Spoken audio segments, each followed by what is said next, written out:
We get questions from time to time on condo policies and what they cover or what you should be covered for.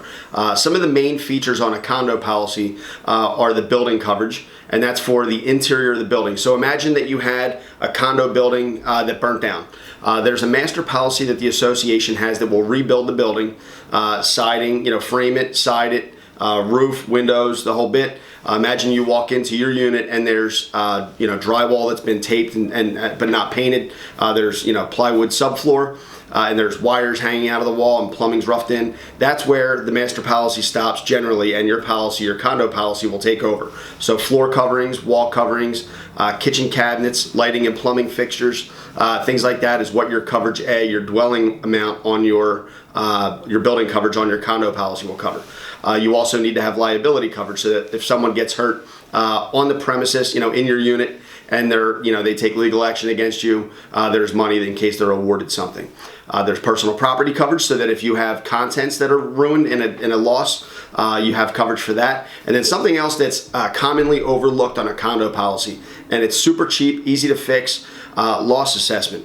So when the condo associations have a loss to the exterior of the building or somewhere else on the common ground, they have a loss and a claim on the master policy through the association. Some of those deductibles can get pretty high because the associations, in an effort to keep premiums and costs down for all the unit owners, they have increased those deductibles over time. So it's not uncommon to see a $5,000, $10,000 deductible on a homeowner association's master policy.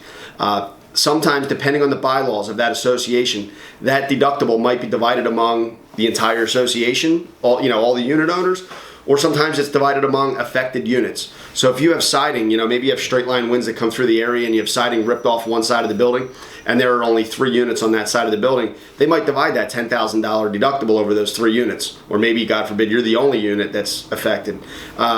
Loss assessment coverage on your condo policy will typically, it defaults on most policies to be $1,000. To bump it from $1,000 to $5,000 or $10,000 is like $4 or $5 a year. It's nothing, and it really it comes into play, and it's a big issue, and it's commonly overlooked by insurance agencies that we've seen. So there are just a couple things to keep in mind, and let us know if you have questions. Thanks.